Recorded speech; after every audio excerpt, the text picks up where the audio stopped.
పాఠశాల ప్రధానోపాధ్యాయులు అలానే ఇతర ఉపాధ్యాయ మిత్రులు, ఈ సమావేశానికి విచ్చేసినటువంటి తల్లిదండ్రులు, పిల్లలు, స్కూల్లో చదువుతున్నటువంటి పిల్లలు, మీ అందరికీ కూడా నా నమస్కారాలు. ఇది ప్రాథమిక పాఠశాల, ఎలిమెంటరీ స్కూల్. మీ అందరికీ తెలుసు, మనం ఎలిమెంటరీ విద్య, ప్రాథమిక విద్య బాగుంటే, పునాది బాగుంటే తర్వాత మనం ఎంతో ఎత్తుకైనా ఎదగొచ్చు, ఎంత కట్టడమైనా కట్టవచ్చు. కాబట్టి ప్రాథమిక విద్య అనేది చిన్న తరగతులు 1 నుంచి 5వ తరగతి వరకు సరైన విద్య, నాణ్యమైన విద్య అందితే కనుక సహజంగా వాళ్ళు అలుగుపోతారు. పిల్లలు మంచిగా ఎదిగి వాళ్ళ జీవితాల్లో స్థిరపడి ఒక మంచి మనుషులుగా ఈ సమాజంలో మెలగాలంటే ప్రాథమిక విద్యా బోధన అనేది చక్కగా జరగాలి. దానికి మనమందరం కూడా తోడ్పాటు అందించాలి తల్లిదండ్రులుగా.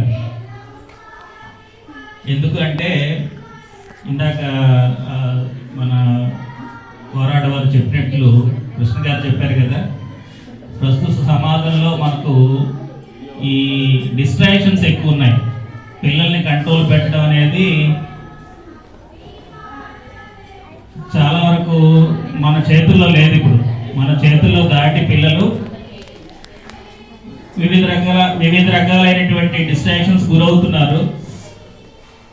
వీళ్ళని ఒక క్రమశిక్షణలో పెట్టి వీళ్ళని ముందుకు తీసుకెళ్ళి ముందు తరాలు బాగుండేటట్టు చేయడం అనేది మన ముందున్నటువంటి ఒక పెద్ద లక్ష్యం అన్నమాట. అది దానికి అంటే ప్రభుత్వ ఉద్యోగులైనా కూడాను వాళ్ళు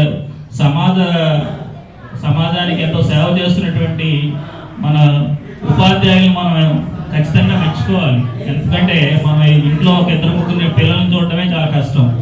ఇక్కడ ఒక 100 150 మంది పిల్లల్ని వీళ్ళు కంట్రోల్ చేసి వాళ్ళ విద్యాబుద్ధులు నేర్పించడం అంటే ఎంత కష్టమైన పని అనేది మనం ఆలోచించుకోవచ్చు. అయితే నా మనవి ఏంటంటే, ఒక చదువుకున్న వ్యక్తిగా చెప్తున్నాను, పేరెంట్గా చెప్తున్నాను, మన పిల్లల్ని ఇక్కడ చేర్పించాం, బాగానే ఉంది. చేర్పించిన తర్వాత వీళ్ళు ఏం నేర్చుకుంటున్నారు, ఎలా చదువుతున్నారు అంటే మిగతా విషయాలు కాదు, చదువే ముఖ్యం మనకు. వీళ్ళు చదువుకుంటే కనుక, ఎందుకంటే ఇంతకన్నా అనానుకూల పరిస్థితులు, అసౌకర్యాల మధ్య చదువుకొని ప్రభుత్వ పాఠశాలలో చదువుకొని గొప్ప వాళ్ళైన వాళ్ళు చాలామంది ఉన్నారు. ఇప్పుడు దాంతో పోల్చుకుంటే ఇప్పుడున్న పరిస్థితులు చాలా మెరుగు, చాలా వరకు సౌకర్యాలు వచ్చాయి. పిల్లలకు చక్కగా యూనిఫామ్లు ఇవన్నీ ఇస్తున్నారు, మంచి పాఠశాలలు ఉన్నాయి, ఈ వాటర్ ప్లాంట్లు కానీ, మధ్యాహ్న భోజన పథకాలు కానీ, ఇట్లాంటి సౌకర్యాలన్నీ కలిగిస్తున్నారు. వీటితో పాటు నాణ్యమైన విద్య కూడా కలగాలి. అంటే ఇవన్నీ కూడా పై ఆడంబరాలు. ఒక రకంగా చెప్పాలంటే మీకు విద్య బాగుంటే ఖచ్చితంగా వాళ్ళు ఈ సౌకర్యాలు లేకపోయినా కూడాను, పూర్వం కూడా ఎక్కడైతే స్కూల్ బాగుంటుందో అక్కడ చేర్పించేవాళ్ళు. అంటే ఈ మిగతావేమి పట్టించుకునేవాళ్ళు కాదు. అయితే మన యాటిట్యూడ్ కూడా మారాలి, పేరెంట్స్గా మన యాటిట్యూడ్ మారాలి. ఎక్కడైతే బాగా పాఠాలు చెప్తున్నారో, ఎక్కడైతే నాణ్యమైన విద్యాబోధన అందుతుందో, ఎక్కడైతే క్వాలిఫైడ్ టీచర్స్ ఉన్నారో, కొంతమంది పేరెంట్స్ ఏంటంటే సహజంగా కాన్వెంట్లో చదివిస్తే బాగుంటుంది, మా పిల్లలకి ఏదో పాస్ట్ లాంగ్వేజ్ వస్తుంది, మా పిల్లలు సమాజంలో ఏదో మంచి వాళ్ళగా చూడబడతారు అనేటువంటి ఆలోచనలో ఉంటారు. నాకు చదివించగలిగే స్తోమత ఉండి కూడా నా పిల్లల్ని గవర్నమెంట్ స్కూల్లో చేర్పించాను. వీళ్ళందరినీ నేను ప్రైవేట్ పాఠశాలలో ఏదో టెంపరీ స్కూల్లో ఉన్నట్టు జాయిన్ చేసి నేను చదివించుకోగలను, ఆ స్తోమత ఉంది నాకు.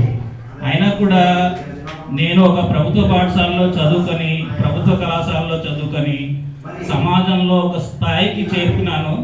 మా పిల్లలకు కూడా ఆ వారసత్వం అందించాలి, ప్రభుత్వ పాఠశాలను స్ట్రెంథెన్ చేయించాలి అనేటువంటి ఒక సదుద్దేశంతో వీళ్ళు ఇక్కడ జాయిన్ చేయడం జరిగింది. సో వీళ్ళు కూడా పర్వాలేదు, అంటే బాగా చదివేస్తున్నారని నేను అన్న, కానీ ఉన్న పరిస్థితుల్లో చక్కగానే చదువుకోగలుగుతున్నారు, నేర్చుకోగలుగుతున్నారు. దీనికి మన తోడ్పాటు కూడా ఉండాలి. ఇప్పుడు ప్రభుత్వం అంటే ఎవరండి? ప్రజలే. మనం గడుపుతున్నటువంటి పనులు, మనం గడుపుతున్నటువంటి సేవల ద్వారా వచ్చేటువంటి డబ్బులతోనే ఈ వ్యవస్థలన్నీ నడుస్తున్నాయి. ప్రజారోగ్యం కానీ, ప్రజా పాఠశాలలు కానీ బాగుండాలంటే ప్రజల మద్దతు ఉండాలి. మనం ప్రజలుగా మనం మన పిల్లల్ని ప్రభుత్వ పాఠశాలలో జాయిన్ చేసి వ్యవస్థలు ఏవైతే ఉన్నాయో వాటిని బతికించుకోకపోతే రాను రాను కాలాల్లో ఏమవుతుందంటే చాలా ఇబ్బంది పడతాం మనం. ఇప్పుడు ముఖ్యంగా మనకు ఈ పిల్లల్ని కంట్రోల్ చేయడానికి చాలా కష్టమైపోతుంది. రాను రాను ఉద్యోగ అవకాశాలు కూడా చాలా తగ్గిపోతాయని చెప్తున్నారు. మొదటిది ఏంటంటే కృత్రిమ మేధ అని వచ్చేసిందండి. ఇప్పుడు ఏఐ అంటున్నారు, ఆర్టిఫిషియల్ ఇంటెలిజెన్స్. ఆర్టిఫిషియల్ ఇంటెలిజెన్స్ కారణంగా ప్రపంచవ్యాప్తంగా ఇప్పటిదాకా ఉన్నటువంటి ఉద్యోగాల్లో 70% ఉద్యోగాలు పోతాయని చెప్తున్నారండి. అంటే రాను రాను ఈ రోబోట్లు అన్నమాట, అంటే కృత్రిమ మేధతో తయారు చేసినటువంటి రోబోట్లే అన్ని పనులు చేసేస్తాయి. అంటే ఇలా అలా మాట్లాడడం కానీ, ఉపాధ్యాయులకు పాఠాలు బోధించడం కానీ, లేదు అంటే అంతరిక్షంలోకి వెళ్ళి పరిశోధన చేయడం కానీ, ఇవన్నీ ఇంకా రాబోయే కాలాల్లో మనుషులు చేయలేరు. ఆల్రెడీ వచ్చేసింది, సగానికి పైగా వచ్చేసింది ఆల్రెడీ ఆర్టిఫిషియల్ ఇంటెలిజెన్స్ అని. మీకు వినే ఉంటారు చాట్ జీపీటీ అని. మీకు ఒక ఉదాహరణ చెప్తాను.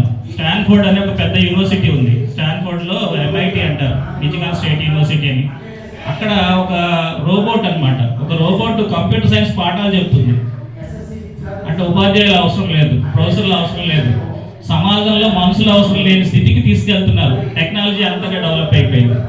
ఆర్టిఫిషియల్ ఇంటెలిజెన్స్ అని బాగా మీరు పేపర్లో కూడా చదివే ఉంటారు. కృత్రిమ మేధ, పిల్లలు మీరు మెయిన్ ఈ కృత్రిమ మేధని మీరు ఒడిసిపట్టుకోవాలి ఈ వయసు నుంచే. కృత్రిమ మేధ అంటే ఏమిటి, ఆర్టిఫిషియల్ ఇంటెలిజెన్స్ ఏం చేస్తుంది, రేపొద్దున నా భవిష్యత్తు ఏంటి, ఆర్టిఫిషియల్ ఇంటెలిజెన్స్ నేను నేర్చుకోవాలా వద్దా, ఇలాంటివన్నీ మీరు ఆలోచించాలి. ఈ సెల్ ఫోన్ డిస్ట్రాక్షన్స్, రీల్స్, పనికిమాలినవి చూడకుండా వాటి మీద మీరు ఫోకస్ పెట్టినట్లయితే ఖచ్చితంగా మీ జీవితంలో రానున్న కాలంలో ఆర్టిఫిషియల్ ఇంటెలిజెన్స్ తెలిసిన వాళ్ళు, ML డీప్ లెర్నింగ్ తెలిసిన వాళ్ళకి మాత్రమే ఉద్యోగాలు వస్తాయని చెప్పి పెద్ద సర్వే చేసిన వాళ్ళు చెప్తున్నారండి. కాబట్టి దాని ప్రభావం కూడా ఇప్పుడు మనకు కనిపిస్తుంది. ఎందుకంటే పెద్ద కంపెనీలు మీరు వినే ఉంటారు, TCS, గూగుల్, మైక్రోసాఫ్ట్, ఇట్లాంటి పెద్ద కంపెనీలు ఈ ఏడాది 2025లో 60,000 మందిని తీస్తారు, ఉద్యోగాల నుంచి తొలగించారు. ఒకప్పుడు సాఫ్ట్వేర్ ఇండస్ట్రీలో ఉద్యోగాలు జాయిన్ అయ్యగానే ₹1,00,000 ఇచ్చేవారు. ఇప్పుడు సాఫ్ట్వేర్ ఇండస్ట్రీలో 10,000 ఇవ్వడం కష్టం అవుతుంది. ఎంట్రీ లెవెల్ జాబ్లో 10,000 ఇవ్వడం కష్టం అవుతుంది. అంటే ఏమిటి, ఇంజనీరింగ్ చదివి మాకులాగా కంప్యూటర్ సైన్స్ ఇంజనీరింగ్ చదివి ఎంట్రీ లెవెల్ జాబ్లో చేస్తే 10,000 ఇవ్వట్లేదు. అంటే మీరు ఆలోచించుకోవచ్చు, రేపు పొద్దున ఈ పిల్లల భవిష్యత్తు ఎలా ఉంటుందో మీరు ఆలోచించుకోవచ్చు. ఎందుకంటే ఇప్పుడు అక్కడ కంపెనీ పెట్టిన వాడు ఎలా ఆలోచిస్తాడు, 10 మందిని రిక్రూట్ చేసుకుంటే ₹1,00,000 ఇవ్వాలనుకోండి, దానివల్ల 10,000 పెట్టి మెషిన్ కొనుక్కుంటే ఈ 10 మంది చేసే పని అదే చేసేస్తుంది.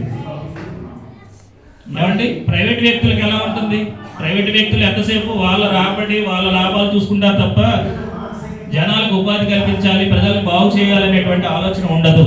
కాబట్టి మీరు కూడా మీ తల్లిదండ్రులుగా మీరు కూడా మీ పిల్లలకు ఈ ఆర్టిఫిషియల్ ఇంటెలిజెన్స్ ఒకటి, ఈ కృత్రిమ మేధ, డీప్ లెర్నింగ్, మెషిన్ లెర్నింగ్, వీటి మీద నేను కావాలంటే తర్వాత ఎప్పుడైనా సెమినార్లో ఏర్పాటు చేస్తూ మాట్లాడతాను సార్. పిల్లలకు ఒక అవగాహన కూడా కల్పిద్దాం.